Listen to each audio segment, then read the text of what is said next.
ले लेंगे यार किसी से अगर लेट आ रहे हैं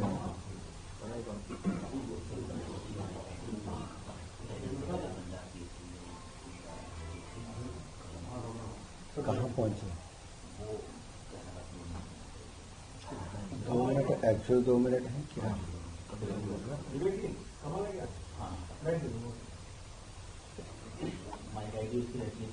रख देना बाद में। आप भी किसी और से ले लेना, आपको क्यों बनाने की जरूरत है? सेम ही तो है, रिकॉर्ड है।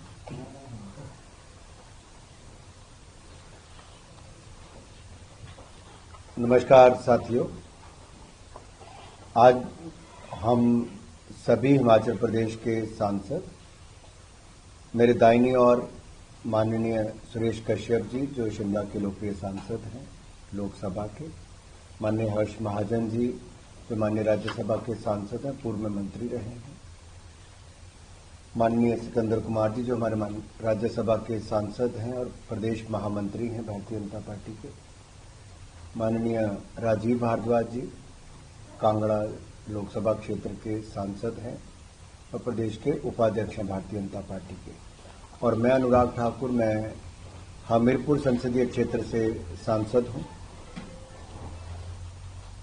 आज की ये प्रेस वार्ता कुल मिलाकर जहां एक और नरेंद्र मोदी जी का आभार प्रकट करने के लिए है, भारत सरकार का आभार प्रकट करने के लिए है कि लगातार 2014 से लेकर 2026-27 तक केंद्र सरकार ने हिमाचल प्रदेश को दिल खोलकर मदद की है।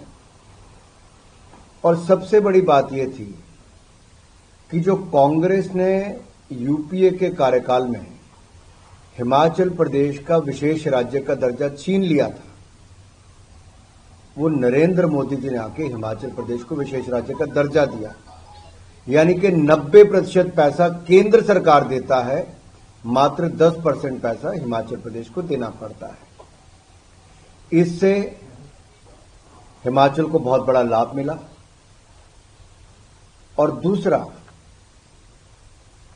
हम केवल रोड पर आश्रित थे, रेलवे जैसी बड़ी परियोजनाएं भी लेकर आए। जहां यूपीए सरकार में मात्र 108 करोड़ रुपया हमें मिल पाया, वहीं पर मोदी सरकार में, एनडीए की सरकार में ये कई गुना ज्यादा बढ़ गया। अगर मैं पिछले साल की बात करूं तो 2700 करोड़ रुपया मिला, उससे पिछले साल की बात करूं तो लगभग 2600 करोड़ रुपया मिला। 13,000 करोड़ रुपए से ज्यादा के रेलवे के प्रोजेक्ट आज हिमाचल प्रदेश में चल रहे हैं। एक बहुत बड़ा बदलाव है। लेकिन एक कांग्रेस जनता को भ्रमित करने का प्रयास कर रही है। और अगर आप देखेंगे जो आंकड़े वो देते हैं बिल्कुल झूठ हैं। यूपीए के कार्यकाल में हिमाचल प्रदेश को टैक्स डेवोल्यूशन में क्या मिला, जो केंद्र के करों में से हिमाचल का हिस्सा क्या मिला? 2004 से 14 तक 12,639 करोड़ रुपया मिला। 12,639 करोड़ रुपीस फ्रॉम 2004 टू 2014 ये यूपीए के कार्यकाल में मिला 12,639 करोड़।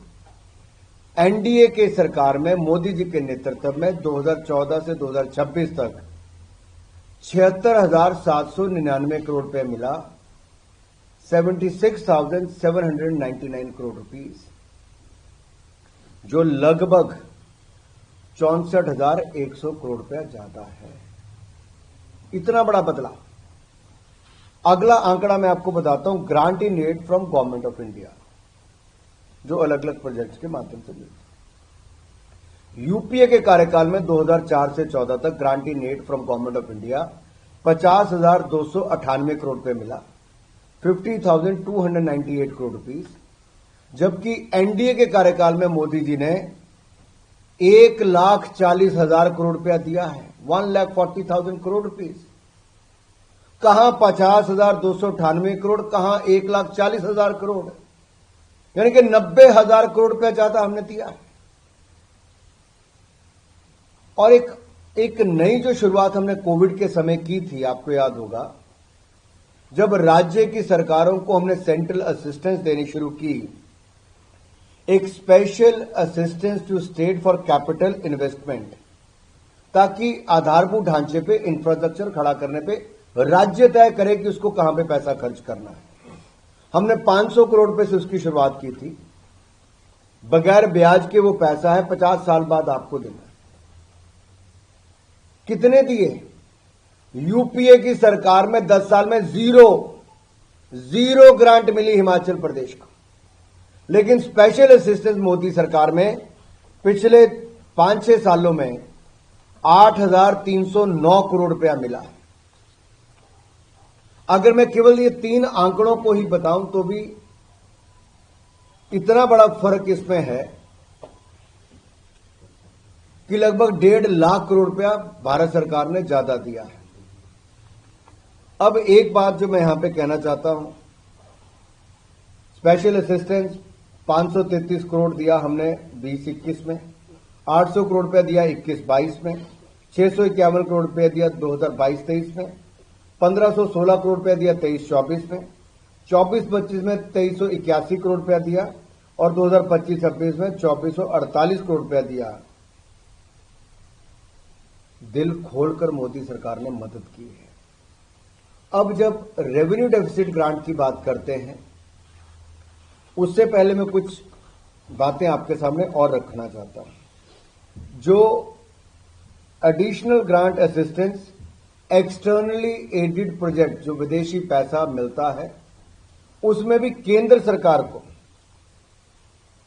वापस करने, क्योंकि 90% उसमें ग्रांट कंपोनेंट एक तरह से, क्योंकि स्पेशल स्टेट है हिमाचल प्रदेश, जबकि बाकी राज्यों को 50% देना पड़ता है। उसमें भी पिछले 5 सालों में 6,064 करोड़ रुपया हिमाचल प्रदेश को मिला है। तो केंद्र सरकार ने तो हिमाचल की सदा मदद की।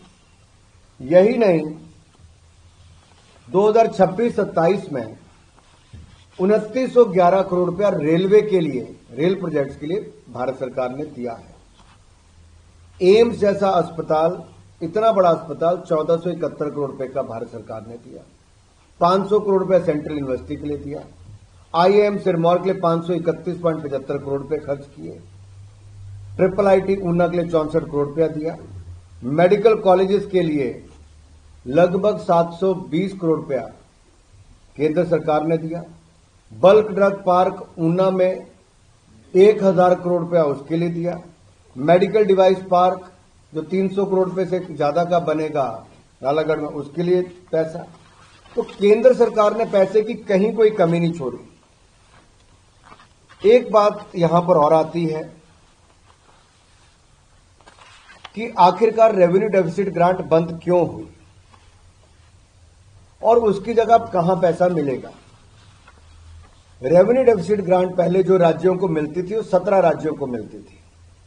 क्या केवल हिमाचल की बंद हुई? नहीं, 17 के 17 राज्यों की रेवेन्यू डेफिसिट ग्रांट बंद हुई। और वे 12वें वित्त आयोग ने बोलना शुरू कर दिया था कि इसको बंद कर देना चाहिए, ये परमानेंट नहीं है, ये टेम्परेरी है। राज्य की सरकारों को अपना कर संग्रहण बेहतर करना चाहिए, अपनी आय बढ़ानी चाहिए, अपने खर्चे कंट्रोल करनी चाहिए, अपने ब्याज को कम करना चाहिए। उन सब चीजों पर कोई ध्यान हिमाचल की सरकार ने नहीं दिया और कर्ज उतारने के लिए और नया कर्ज लेते गए और ज्यादा ब्याज पे कर्ज लेते गए। क्या यही कांग्रेस की नीति है कि कर्ज को कर्ज लेके उतारना है, कर्ज का ब्याज जो है वो नया कर्ज लेके देना है? आज 1,10,000 करोड़ रुपए से ज्यादा के कर्ज में हिमाचल प्रदेश डूब गया। पिछले 3 सालों में हिमाचल की सरकार ने जितना कर्जा लिया वो दुर्भाग्यपूर्ण है, इतना ऐतिहासिक कर्जा लिया है कि कर्ज पे कर्ज लिया। और देखिए साहब, 1.5 लाख करोड़ रुपया अर्बन लोकल बॉडीज को मिला 15वें वित्त आयोग में। अब 16वें वित्त आयोग में 3.5 लाख करोड़ रुपया अर्बन लोकल बॉडीज को मिलेगा। अगर हिमाचल प्रदेश को 455 करोड़ रुपया अगर मिला था अर्बन लोकल बॉडीज में के लिए, तो अब जाके 855 करोड़ रुपया मिलेगा, पहले से ज्यादा मिलेगा अगले 5 सालों में। अब वो सीधा राज्य की सरकार की बजाय अर्बन लोकल बॉडीज को जाएगा ताकि वो वहां पे अपनी रिफॉर्म्स भी ला सके, अर्बन लोकल बॉडीज की आय बढ़ सके, हमारे शहर, हमारे नगर बेहतर विकसित हो सके। केवल राज्य की सरकार अपने सैलरी में उसका इस्तेमाल ना करे। अब मैं आपको एक सीधा उदाहरण देता हूं। देखिए, भानुपल्ली बिलासपुर रेलवे लाइन के लिए केंद्र सरकार ने पैसा दिया रेलवे लाइन बनाने के लिए। हिमाचल की सरकार को जमीन अधिग्रहण अपने पैसे से खर्च करके जमीन देनी थी, वो नहीं दी। अपना हिस्सा 25% देना था, वो नहीं दिया। उल्टा केंद्र का पैसा इस्तेमाल कर लिया जमीन अधिग्रहण के लिए। आज भी हिमाचल सरकार को 2000 करोड़ रुपए से ज्यादा भानुपल्ली बिलासपुर रेलवे लाइन के लिए देना है। केंद्र सरकार ने तो अपना पैसा कम नहीं किया, उल्टा ज्यादा बढ़ा के उस गति उसकी ज्यादा बढ़ाई है। राष्ट्र हित में उस रेलवे लाइन को बनाया जा रहा है, लेकिन कांग्रेस राष्ट्र हित और हिमाचल का हित दोनों ही नहीं देख रही है। इसमें एक विषय जो आरडीजी पे आपको बताना इसलिए जरूरी है कि कहां कहां क्या क्या कमियां रही और जो फाइनेंस कमीशन की कैलकुलेशन है वो कैसे काम करती है। अगर हम डिस्ट्रीब्यूशन देखें केंद्र के करों का हिमाचल को कितना हुआ, 16वें वित्त आयोग के आने के बाद जो पहले केंद्र के करों का 0.83% मिलता था, 0.83% मिलता था नेट प्रोसीड का केंद्र के कर और ड्यूटीज का, वो अब 0.83 से बढ़कर 0.914% हो गया, यानी कि 0.91% हो गया। क्या उससे पैसा कम हुआ कि ज्यादा हुआ? ज्यादा हुआ। कितना ज्यादा हुआ? 2024-25 में हिमाचल प्रदेश को 10,575.20 करोड़ रुपया मिला। 2025-26 में 11,561.66 करोड़ रुपया मिला और 2026-27 में नए फॉर्मूला के अनुसार 13,949.97 करोड़ रुपया मिलेगा, जो लगभग 2833 करोड़ रुपया ज्यादा है। अब राज्य के जो पैसा आएगा 16वें वित्त आयोग का 15वें वित्त आयोग के मुकाबले, क्या हिमाचल प्रदेश को कम मिलेगा ज्यादा मिलेगा? अगर आप इस चार्ट में देखें तो ज्यादा मिलने वाले राज्यों में हिमाचल प्रदेश है। इसमें ज्यादातर कांग्रेस शासित राज्य, विपक्ष के राज्य हैं। तेलंगाना है, केरला है, कर्नाटक है, हिमाचल प्रदेश है। तो ऐसा नहीं है कि वित्त आयोग ने कोई भेदभाव किया हो। अरे वित्त आयोग तो संवैधानिक संस्था है और संवैधानिक संस्थाओं पे प्रश्न चिन्ह खड़ा करना ये कांग्रेस की एक आदत बन गई है। अपने सुधार नहीं कर रहे, लेकिन वित्त आयोग पे प्रश्न चिन्ह खड़ा करते हैं। केंद्र सरकार ने दिल खोल के पैसा दिया, उसके बावजूद उन पे प्रश्न चिन्ह खड़ा करते हैं। साथियों, सवाल यह है कि अगर ये तय था कि 15वें वित्त आयोग के बाद रेवेन्यू डेफिसिट ग्रांट खत्म हो जाएगी, तो हिमाचल ने कौन से कदम उठाए अपना आय बढ़ाने के लिए? कुछ नहीं किया, कुछ नहीं किया। मैं आपको एक उदाहरण देता हूं। हिमाचल का ऑन टैक्स रेवेन्यू क्या है, अपना रेवेन्यू क्या है, उनका कर संग्रहण क्या है? 5.6% जीएसडीपी का, राज्य सकल घरेलू उत्पाद का 5.6% है। और उत्तराखंड का क्या है? 6.1%। हिमाचल की रेवेन्यू रिसिप्ट क्या है जीएसडीपी की? 18.4%। उत्तराखंड की क्या है? 16.1%। यानी कि उत्तराखंड की कम है। लेकिन अगला आंकड़ा देखिए, हिमाचल खर्च कितना करता है? अपनी कमाई 18.4% के मुकाबले 21% खर्च करता है। और उत्तराखंड कितना खर्च करता है? 16.1% जो जीएसडीपी की कमाई है उसका 15% खर्च करता है, ताकि उसका रेवेन्यू एफिशिएंट है, उसका बढ़ता है, डेफिसिट नहीं होता, उसका बढ़ता है। तो फिजिकल डेफिसिट जो है वो कितना है हिमाचल का? 5.3%। 5.3% फिजिकल डेफिसिट है, जबकि उत्तराखंड का 2.5% है।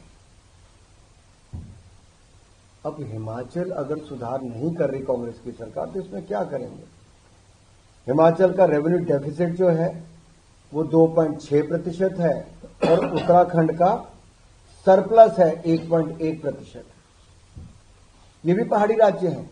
मैं ऐसे अन्य पहाड़ी राज्यों को आपका उदाहरण दे सकता हूं, मेघालय, त्रिपुरा हो, उत्तराखंड हो, अरुणाचल प्रदेश हो, इन सब ने बेहतर किया है, रिफॉर्म्स लेकर आए हैं। उन्होंने कर्ज लेके कर्ज नहीं चुकाया है, उन्होंने रिफॉर्म्स लाकर प्रदेश को बेहतर बनाया है। ये एक आंकड़ा है, मैं आपके लिए चार्ट ऐसे ही दिखा दूंगा, बाद में बेशक इसको जूम इन करके अपने दर्शकों को दिखा सकते हैं, हम आपको इसकी कॉपीज भी दे देंगे।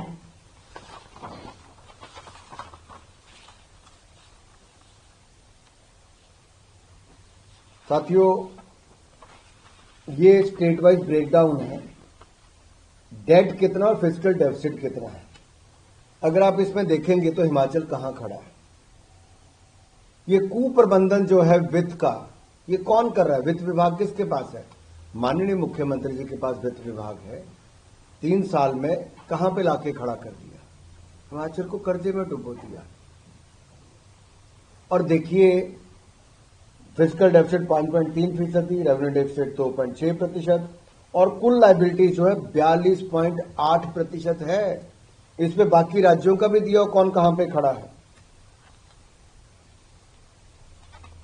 एक मैं आपको कैपिटल एक्सपेंडिचर कहां पे कितना खर्च करना है, सड़कें बनेंगी, भवन बनेंगे, आधारभूत ढांचा बढ़ेगा, हमारा इंफ्रास्ट्रक्चर कैसे बनेगा, हिमाचल सरकार कितना पैसा खर्च कर रही है।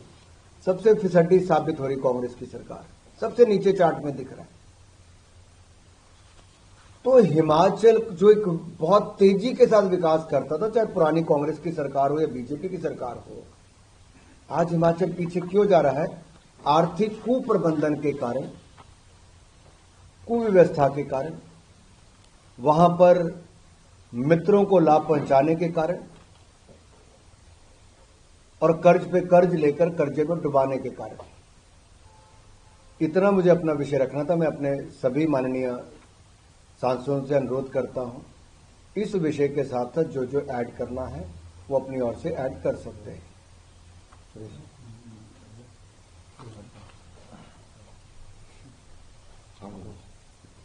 एक मुझे लगता है हम सभी सांसद अपनी ओर से अनुरोध करते हैं हिमाचल प्रदेश के मुख्यमंत्री कांग्रेस की सरकार को, आप आइए, हम आपके साथ चलेंगे।